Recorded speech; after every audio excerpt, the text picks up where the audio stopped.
ऐसी कहानी सुनते हैं जो एक आखिरी ट्रेन के बारे में है। एक ऐसी ट्रेन जो किसी की जिंदगी का सबसे बड़ा, सबसे अहम मोड़ बन गई। रात के कोई 11 बज रहे थे। स्टेशन पर ना एक अजीब सा सन्नाटा छाया हुआ था। हवा में भी ठंडक थी और दूर कहीं कुत्तों के भौंकने की आवाज उस खामोशी को और भी डरावना बना रही थी। और उसी सन्नाटे के बीच प्लेटफॉर्म नंबर 3 पर एक लड़का बिल्कुल अकेला बैठा था, जिसका नाम था राहुल।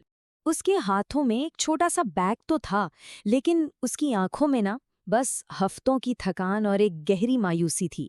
ऐसा लग रहा था मानो वो आज अपने शहर को, अपनी पूरी जिंदगी को हमेशा हमेशा के लिए पीछे छोड़कर जा रहा हो। उसका चेहरा एक हार की, एक अंत की कहानी बता रहा था।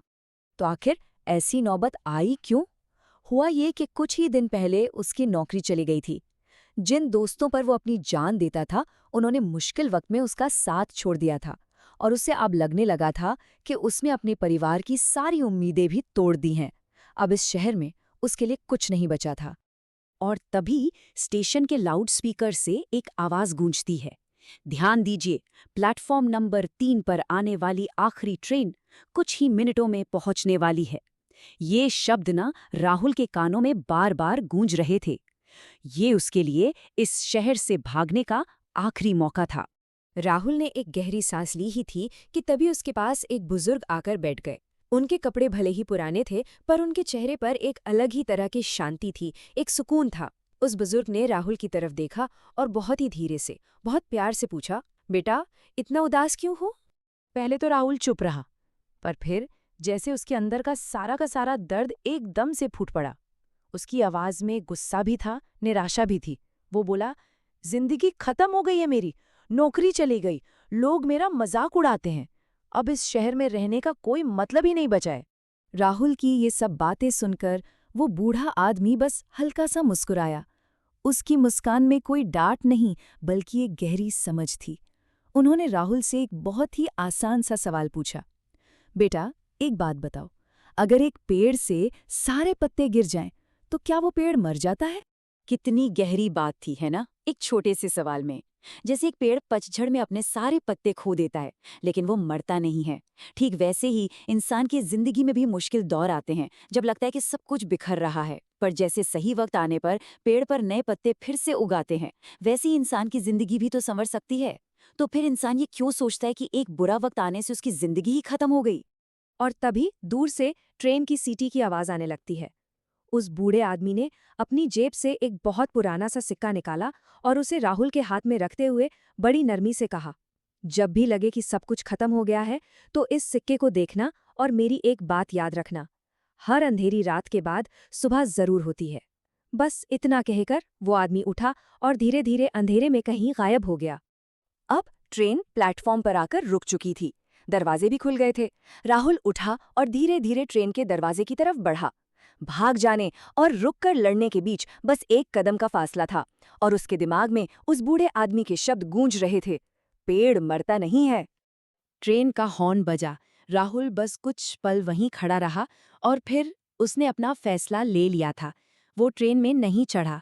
जैसे जैसे ट्रेन प्लेटफॉर्म छोड़कर दूर जा रही थी, राहुल के मन में एक नया इरादा जन्म ले रहा था। मैं भागूंगा नहीं, मैं यहीं रहकर लड़ूंगा। और पता है, उसने वो लड़ाई लड़ी भी। अगले 5 साल बिल्कुल आसान नहीं थे।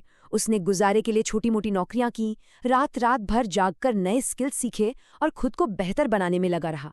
वो कई बार गिरा, कई बार फेल हुआ, लेकिन इस बार उसने हिम्मत नहीं हारी। और ठीक 5 साल बाद उसी शहर में राहुल की अपनी एक कामयाब कंपनी थी। पूरे 5 साल बाद वक्त बदल चुका था और राहुल भी पूरी तरह से बदल चुका था। एक दिन वो काम से उसी पुराने स्टेशन पर खड़ा था, लेकिन इस बार उसकी आंखों में थकान या नाउमीदी नहीं थी, बल्कि आत्मविश्वास और जीत की चमक थी। अचानक ना उसे उस बूढ़े आदमी की याद आ गई, जिनकी वजह से आज वो यहाँ तक पहुंचा था। वो उन्हें दिल से शुक्रिया कहना चाहता था। वो स्टेशन मास्टर के पास गया और बड़ी उम्मीद से पूछा, माफ कीजिएगा, यहाँ एक बुजुर्ग आते थे, अक्सर रात में प्लेटफॉर्म पर बैठते थे, क्या आप उन्हें जानते हैं? राहुल ने उस आदमी का पूरा हुलिया बताया। ये सुनकर स्टेशन मास्टर ने उसे बड़ी हैरानी से देखा और कुछ पल के लिए ना वो एकदम खामोश हो गया। उसकी खामोशी में एक अजीब सी उलझन थी, एक हैरानी थी। और फिर स्टेशन मास्टर ने जो कहा, उसे सुनकर तो मानो राहुल के पैरों तले से जमीन ही खिसक गई। उन्होंने धीरे से कहा, बेटा, जिस आदमी की तुम बात कर रहे हो, उनकी तो 10 साल पहले ही एक ट्रेन हादसे में मौत हो चुकी है।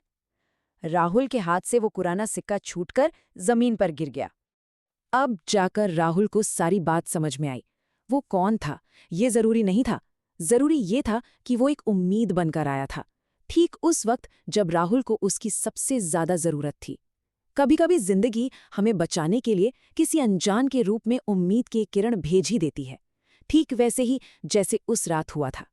तो इस कहानी से हमें मिलता क्या है, सीख क्या है? बहुत सीधी और गहरी, कि बुरा वक्त जिंदगी का एक हिस्सा है और उससे भागना कोई हल नहीं होता, उसे एक चुनौती की तरह लेना चाहिए। क्योंकि असल सवाल ये नहीं है कि मुश्किलें क्यों आती हैं। असल सवाल तो ये है कि हमारी जो असली ताकत है, वो आखिर बनती कैसे है। और जवाब है, मुश्किल हालात का सामना करने से। वही वक्त होता है जो इंसान को अंदर से तोड़कर और ज्यादा मजबूत बनाता है।